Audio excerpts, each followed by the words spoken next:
Hello po mga kapatid.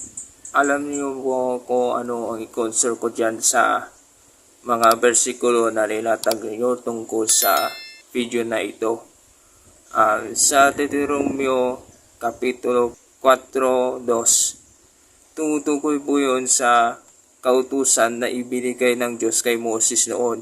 Kaya hindi kailangan pa na gumamit ng bersikulo sa mga bagay na hindi tugma. Pati na rin sa Apokalipsis Kapitulo 22:18. Yan, tumutukoy lang yun sa Book of Revelation. Sabi niya, prophecy of this book. Ibig sabihin, revelation lang or libro ng Apokalipsis lang ang tumutukoy doon. Hindi lahat ng Biblia. Kaya ang tamang apply yun ng bersikulo sa Biblia para sa video na ito tungkol sa Taglish Bible is Pangalawa Pedro 1:20-21.